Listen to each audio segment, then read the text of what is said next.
Richard Dunwoody driving home clear on one man going. This horse has won tens of thousands of pounds for a man who's already rich. From the north to conquer, despite those fitness duds, one man is going to raise the roof and take the king of Triple Print Chase. One man the winner. They say that if you want to make a small fortune from horse racing, you'd better start out with a large one. Well, John Hales has. But the money to indulge his passion for horses hasn't come from race meetings. His fortune has been made by knowing what sort of toys children will love most and will simply have to have. It's made him a multi-millionaire.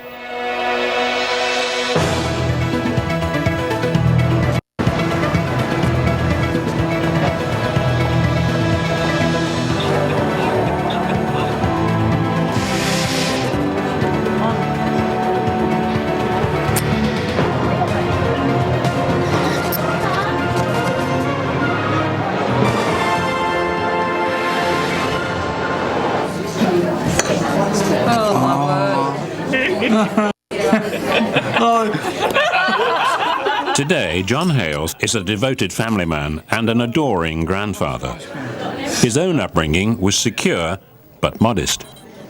We lived adequately. We were not a rich family. We were not a well-off family. Thank you very much. You know, well, at modest standards, we were comfortable. We weren't not a poor family. Could you afford holidays and that sort of thing? Yes, but the holidays were real in Blackpool. You know, they weren't the south of France or Spain or Portugal or the Caribbean. I mean, our annual holiday was going to Rhyl, you know, and living in a caravan for a fortnight. Yeah, fine, Victor. Cappuccino, espresso? Ordinary black. Ordinary black coffee. He left school with no qualifications and no idea what he was going to do. A firm of accountants gave me a job, and I think they sacked me after about 3 months because I was not even any good making the tea, you know. And then a friend of mine from school, he joined the police force. And he talked to me one night and he said, why don't you join the police force? I thought, well, yeah, go on, I'll have a go at that. And I joined the police force. And I was sent to Solihull. And I'll never forget it, I was police constable 510. And all my friends who I was at the police college with, very keen. They started off and booking people for this and booking people for that. And every time you booked somebody, you became police constable 409, stroke 1, stroke 2, stroke 3, and so on. And they were very keen, and after about a week, they'd be stroke 10, and after a fortnight, stroke 20, and after 2 months, stroke 50, 60. And after 3 months, I was still police constable 510, stroke nothing. I hadn't even booked anybody, you see, and the superintendent called me in, and they gave me a warning, you know. But he said, I think we better part company, John, he said, because I don't think you're really suited to be a police officer. Unfortunately, the timing was very bad. There was 2 weeks left of national service. Yeah. So that meant I had to go into the RAF. I had to do my national service, which again was good fun, plenty of football, plenty of cricket. And I came out and my mother said to me, you know, you really have got to try and do. From the RAF, John Hales' career took an unlikely turn. Britain's largest soft toy factory looks like Santa's workshop all the year round. And there's even a production line for teddy bears. For Teddy is still the most popular soft toy in the world.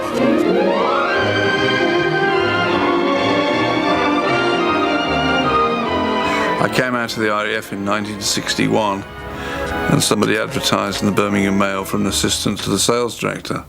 And it was a box number.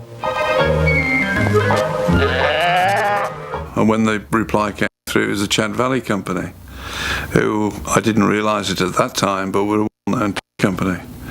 Anyway, they gave me the job, I joined the company, and I immediately fell in love with the industry, and I've been a toy man ever since. They're given a stylish hairdo and the latest in panties, silk stockings and dresses. Oh, you beautiful doll. Why they chose me, I don't honestly know. But that was the best thing that ever happened to me, looking back, you know. Can you remember what they paid you for that first? Yes. I got £850 a year, and I got a Ford Anglia car and an expense allowance. And I got home that night and I genuinely thought I was rich. 13 years later, John became managing director of Chad Valley. But when an American company took over the firm, he decided to go into business for himself. The problem was I didn't have any money. But John is prepared to spend money on the family's consuming hobby, horses. My daughter and my wife have been involved in horses ever since my daughter sat on her first Shetland pony when she was 2 years of age. And it grew and grew and grew from there. I love them. I couldn't ride a rocking horse, you know, and they put me on a big horse. Panic set in, you know, I couldn't get off quick enough. So I can't ride horses at all, but I love them. They're beautiful creatures. And we as a family have had a wonderful last 2 years with horses. John's biggest sporting investment was when he bought this horse, One Man. At the auction, he got rather carried away. I would say 1993, because I couldn't justify any logical reason why I should go to that price. It was 50% more than I promised my wife I'd pay. 68,000 guineas. And the hammer came down and I got him. And I was just shaking. I couldn't believe how much I'd spent, you know. And in fact, coming home, I rang the wife and I said to my daughter, I said, Lisa, knock a nought off, will you? And hope she won't read it in the paper. The horse has more than repaid his purchase price in prize money. His biggest success so far was King George VI's Gold Cup this January. The final fence, and it's One Man comes to it, and he is spring-heeled, and it's Richard Dunwoody driving home clear on One Man going to land his 13th win. Another improving grey horse. He comes from the north to conquer. Despite those fitness doubts, One Man is going to raise the roof and take the King George Triple Ring Chase at the post. One Man the winner. One Man's previous big win was in the Hennessy Gold Cup. In the winner's enclosure, John was approached by a man in a bowler hat. In the colours of Mr. J. Hales. He said, Mr. Hales, Her Majesty would like to receive you in the Royal Box. So my daughter and I went up with Gordon Richards and Gordon's wife, Joni, and met the Queen Mother. And that was a very proud day. That was a very proud day. What did she have to say to you?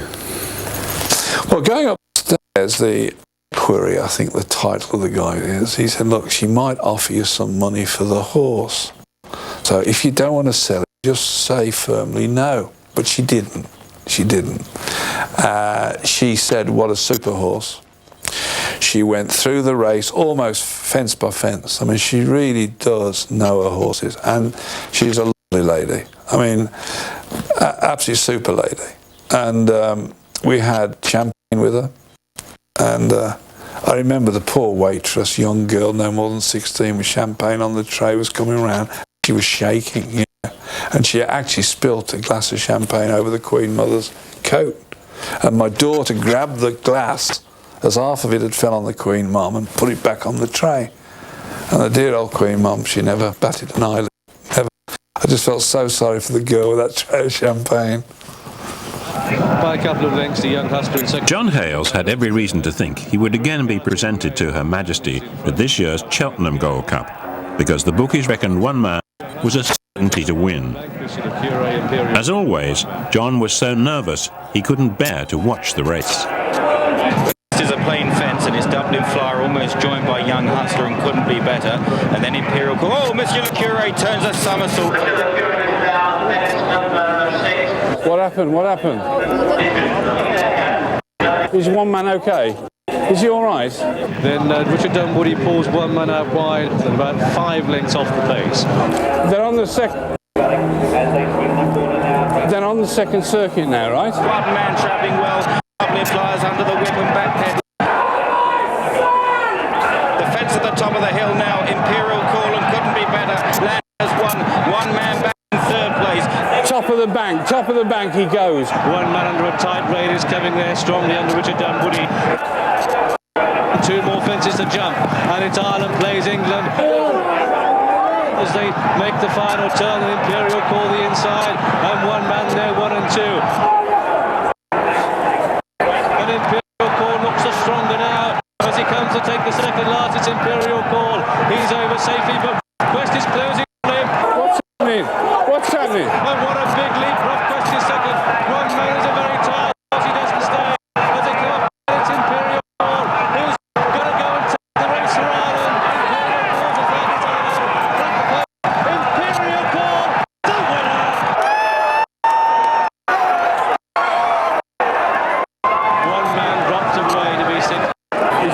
safe and well. No one knows why one man came in sixth at Cheltenham, but at the moment he's resting, unlike his owner. John Hales is going to work no mean trips of 10,000 miles. Every toy sold by his company is made abroad, in Thailand, Indonesia, Hong Kong and here in China. A once thriving British toy-making industry has been wiped out by low labour costs in the Far East.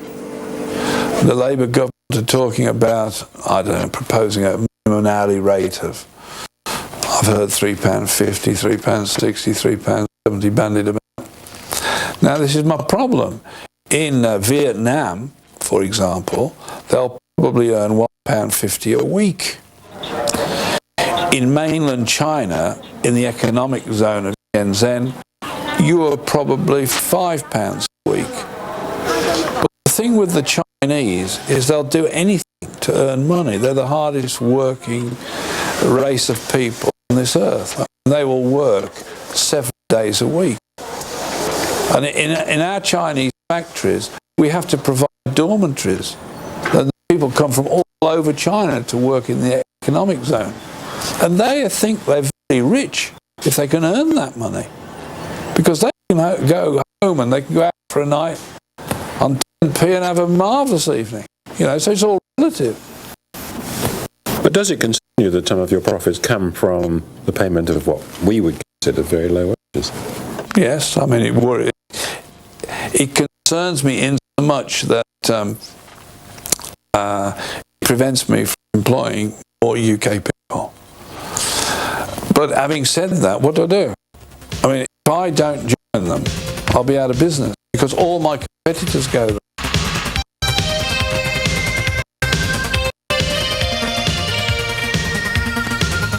Tokyo.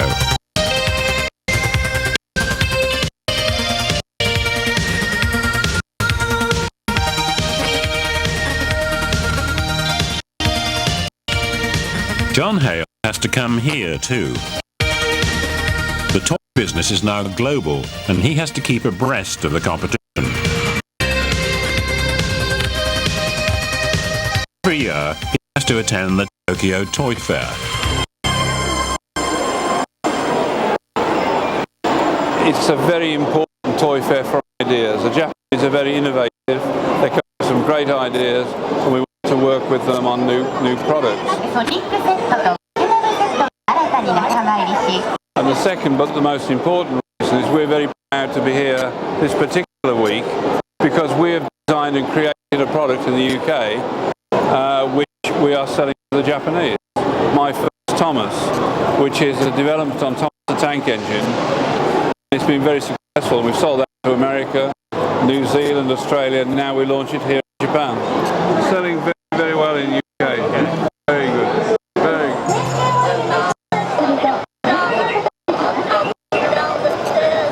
This week, the Tomy company are launching bananas in pyjamas at the Japanese Toy Fair, and their initial reaction has been excellent.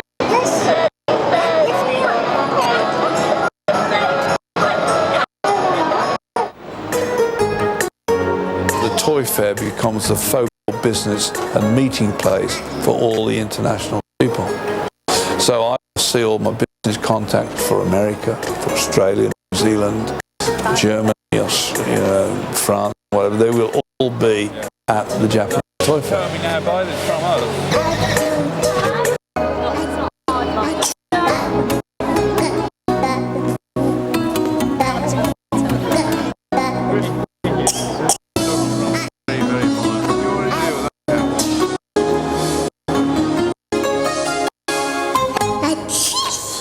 If you really analyse the toy industry, you'd be crazy to go into it. Absolutely. You know, And if you really analyze those who are in the toy industry, they are crazy.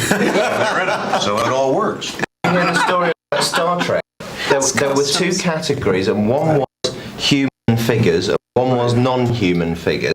And they were bringing in the Star Trek range, and all of the humans could come in, but Spock couldn't. And they because he was half Vulcan. Right. They negotiated half the tariff because he was half human. Noddy went to Southend for a ruling. property, therefore subject to duty. So,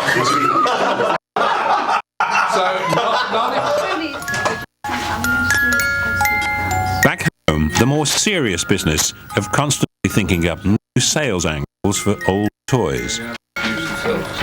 To add an accessory to the sets would be nice to do a bridge, which unfortunately we can't do a bridge for the engines to go over. This would be a bridge for 30 to go over. Ultimately, you want all the individuals available on their own, don't you? And this one falls in the same category as that, which is Henrietta. Henrietta's always pulled by Toby. nothing else, just that one. Well, it could pull anything, but that's what he tends to pull in the programme. And a bridge for Bertie to go. Then you'll go. How will you do it? John's right-hand man is his son, Robert. You know, Tom. If you met him in business, he's very serious and he doesn't suffer fools gladly at work. But outside that, socially, he can be tremendous fun. He can be the life and soul of any party, and you could have a great time in his company. Especially if there's a few bottles of Chardonnay on the table. You're generous, man. In what respect? With other people. I mean, do you always pick up the tab in the restaurant, that sort of thing? No. But if I'm with my friends, I try and make sure that they pay their own way, because they wouldn't remain my friends if it was any different.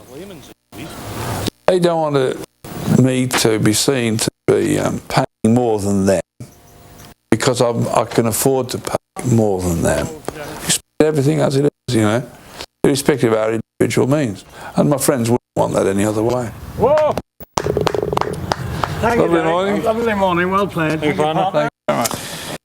It's comforting to know that you're secure financially.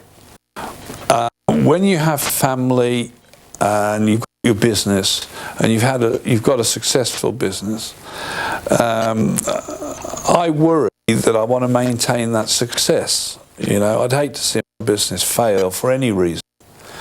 And it's nothing to do with money. It's not that motivates me. It's seeing the business be successful.